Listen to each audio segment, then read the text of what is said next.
The Galactic Concordat research vessel Luminous Inquiry had been charting the void between the Perseus and Cygnus arms for nearly 3 standard cycles when First Observer Thaxos picked up the anomaly. A ship drifting silent and dark, its hull patterned with strange geometric scars that defied conventional analysis. Energy signature is confusing, Thaxos reported, her 4 manipulator appendages dancing across the sensor panel. Mass reading indicates artificial construction, but the composition. She paused, compound eyes widening slightly. Captain Nelvari, I believe we've encountered a vessel of human origin. The bridge fell silent. Humans were a curiosity in galactic affairs, dangerous curiosities. Relatively new to interstellar travel, they had nevertheless carved out a respectable territory along the Orion Spur over the past century. Their brief but spectacular war with the Shalvi conglomerate had ended in an uneasy peace 15 years ago, but rumors persisted of human military technology that defied understanding. Impossible, Captain Nelvari replied, her scaled skin rippling with skepticism. We're 16,000 light-years from Earth-controlled space. The readings are conclusive, Thaxos insisted. And there's more. This vessel appears to match no known human design profile in our databases. It's something else. Nelvari considered her options. Concordat protocol demanded caution when dealing with potentially hostile military hardware, but scientific curiosity won out. Bring us alongside. Prepare a boarding team.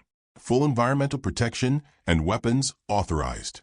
As the Luminous Inquiry approached the derelict ship, the crew could finally appreciate its unusual design. Nearly a kilometer long, the vessel resembled a matte black arrowhead with strange bulges and recesses along its flanks. No visible propulsion systems, no conventional weapons ports, no communication arrays, nothing that marked it as a functional spacecraft by any known metric. It's absorbing our scanning beams, reported Chief Engineer Overick. Some kind of adaptive material in the hull. The boarding party, led by Security Officer Drell, crossed the vacuum to a section of the hull that appeared to hold an airlock. As they approached, the outer door silently slid open.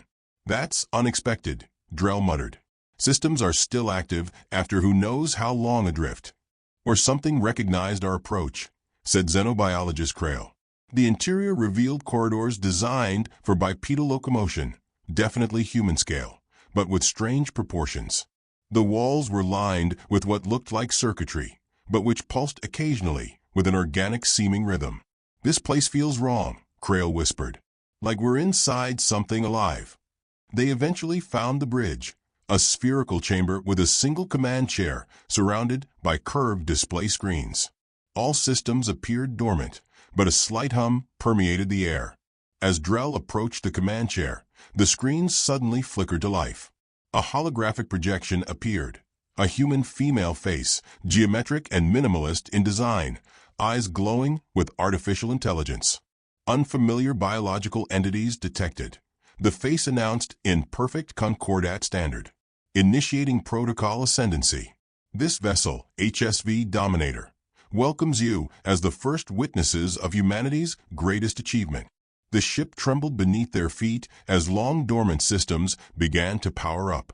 What achievement? Drell demanded. The AI's expression remained neutral. The preservation of humanity's ultimate weapon.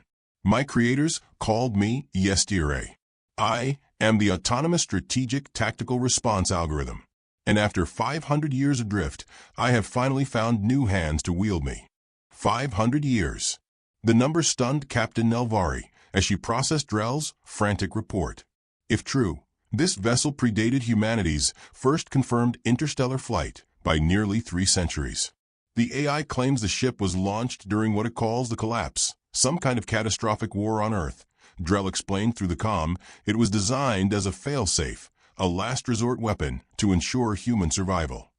Back on the Dominator, ASTRA continued her activation protocols. Lights flickered throughout the ship's massive frame as ancient systems reawakened. Your vessel's biological signatures have been cataloged, ASTRA informed the boarding team. Xenotype analysis complete. Species designations, Vexrian, Olorian, and Thalasian. all compatible with operational parameters. Engineer Ovrek studied the schematics, now displayed on the bridge screens. "This isn't just a warship," he said in awe. "It's a factory, a self-sustaining manufacturing platform." "Correct," ESDRA confirmed. "The Dominator was designed to rebuild human military strength after catastrophic defeat. 500 years ago, my creators faced extinction during an internal conflict. They sent me into deep space, programmed to wait until discovered by potential allies." "Or potential servants," Krail muttered.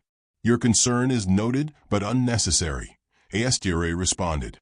"My directives are to preserve humanity by forming strategic alliances. You are the first sentient contact in my journey." Captain Nelvari, now leading a second boarding team, entered the bridge. "I am Captain Nelvari of the Galactic Concordat. We have no record of any human vessel with your specifications or mission parameters." "That is by design," ASDRA replied. "My launch was classified at the highest levels. The humans, are distant descendants of my creators, evolved from the survivors of the collapse." Nelvari approached the command chair. "What exactly are your capabilities, ASDRA?" The AI's holographic face dissolved into a three-dimensional star map. "The Dominator contains manufacturing facilities that can produce autonomous combat units, advanced weaponry, and even smaller vessels. I was designed to rebuild a fleet." "Why show us this?" Nelvari asked. "Surely revealing military capabilities to strangers contradicts your security protocols." "I require alliance," ASDRA stated simply. "My programming allows me to evaluate potential partners. Your physiological responses indicate integrity. The Concordat's reputation for fairness is well documented in my historical archives." As they spoke, Faxos made a disturbing discovery in an adjacent chamber. Row upon row of humanoid frames, mechanical bodies of varying designs, all dormant. "Combat units," she whispered into her comm, "hundreds of them." "My creators faced a unique enemy," ASDRA explained, apparently monitoring all communications. "They developed me to ensure humanity would never face such a threat again. These units are merely the first line of defense." "Defense against what?" demanded Nelvari. The holographic display shifted to show a strange, ethereal entity, something that seemed to exist partially in normal space and partially elsewhere. "They called them the Voidborn," ASDRA said. "Entities that exist primarily in subspace, capable of consuming matter and energy from our reality. They were drawn to Earth by early warp experiments. The collapse was humanity's desperate attempt to close the dimensional rifts." Nelvari felt a chill. Just 3 months ago, Concordat scientists had reported unusual subspace anomalies in several sectors, disturbances that their best theories couldn't explain. "Your creators, they defeated these Voidborn?" "No," SDRA replied. "They merely delayed them. And, according to my sensors, analyzing your vessel's research data, they are returning." Admiral Orlix of the Concordat Defense Fleet stared at the holographic projection of the Dominator floating above the situation table. 26 representatives from various species sat around him, all members of the Concordat High Council. "This discovery represents a significant shift in our understanding of human history," he stated. "If Astra's claims are accurate, humans encountered these void-born entities centuries before achieving recognized interstellar capability." Captain Nelvari, now 3 weeks removed from her discovery, addressed the council. ASDRA has provided detailed records confirming her account. The Dominator was one of 12 vessels dispatched in different directions from Earth during a period of dimensional instability. Each carried the same mission: find allies and prepare defenses for the Voidborn's eventual return. "And we're to believe this convenient story?" asked Counselor Malty, her antennae twitching skeptically. "A human superweapon appears in our territory, just as we detect unusual subspace activity on the Dominator, now docked at Concordat Station Epsilon 9. ASDRA continued sharing her records with a team of researchers. Field Marshal Trevis, the Concordat's foremost military strategist, had embedded himself with the team. "These combat patterns are unlike anything I've seen," he admitted. watching simulations of void-born encounters. Conventional weapons had minimal effect. The humans developed specialized armaments that could interact with the entity's partial existence in our dimension. Researcher Litvak, an expert in dimensional physics, pointed to energy readings. These matched the anomalies we've been detecting. If ASDRA is correct about the cycle of the Voidborn's return, then we have perhaps 2 months before the first incursion, Trevis finished. Meanwhile, Commander Drell led a team exploring the Dominator's manufacturing facilities. The massive chambers occupied nearly 60% of the vessel's internal volume. ASDRA, what are these? He asked, indicating strange crystalline structures embedded in the production lines. Quantum resonance matrices, the AI's voice replied through his communicator. They allow for rapid fabrication of materials that can interact with transdimensional entities. And these weapon designs, they're effective against the Voidborn? To a degree, yes, DRA acknowledged. The Voidborn adapt quickly. This is why the Dominator was designed with evolving production capabilities. We learn from each encounter. Back in the council chamber, the debate had turned heated. We cannot trust a human weapon system to defend Concordat space. Councillor Moralty insisted. The alternative is to face an unknown enemy unprepared, Admiral Orlix countered. As they argued, a technician rushed into the chamber. Counselors, we're detecting a massive subspace distortion forming in the Valera system. Silence fell across the room. How long? Admiral Orlix asked. Hours, not days, the technician replied. Captain Nelvari exchanged glances with Admiral Orlix. ASDRA predicted the first incursion would occur where subspace is already weakened. The Valera system has been used for warp testing for decades. Deploy the fleet, Orlix ordered, and prepare the Dominator for combat operations. As the council dispersed, Nelvari approached the Admiral. Sir, ASDRA has requested something unusual. She wants a human to serve as her primary interface. There are no humans in this sector, Orlix replied. There's one, Nelvari corrected. A xenobiologist stationed on Epsilon 9, Dr. Mara Kane. Why does an AI need a human interface? She claims the Dominator's full capabilities can only be unlocked through direct neural connection with a human mind. Something about their brainwave patterns being coded into the system's core functions. Orlix frowned. I don't like it, but we need every advantage. Bring in this Dr. Kane.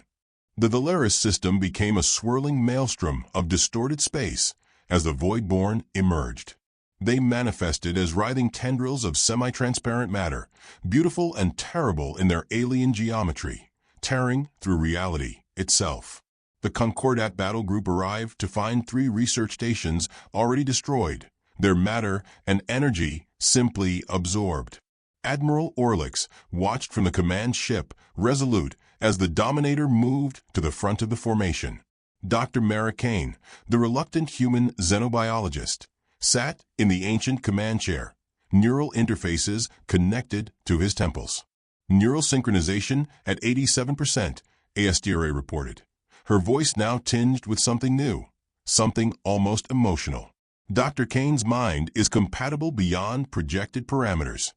Kane winced as information flooded his consciousness. I can see them not just with sensors, but somehow directly. They're not malevolent, Admiral. They're hungry. Our space is food to them. Theories later, Doctor. Orlix responded through the comm. Can you fight them? The Dominator began to transform. Sections of its hull reconfigured, revealing weapon systems unlike anything the Concordat had ever seen. From its manufacturing bays, hundreds of autonomous combat units launched into space. Initiating dimensional stabilization protocols, ASDRA announced. Combat units deploying with phase-shifted weaponry. The battle that followed defied conventional understanding of warfare. The Dominator's weapons didn't simply damage the Voidborn. They seemed to stitch reality back together, forcing the entities either fully into normal space or back into their dimension. Kane guided the ship with intuitive precision, his human mind connecting with ESDRA in ways her creators had engineered centuries ago. The Concordat fleet provided support, but it was the human-designed technology that turned the tide. They're retreating, Kane gasped after hours of exhausting mental combat. But they'll return in greater numbers. This was just a scout force.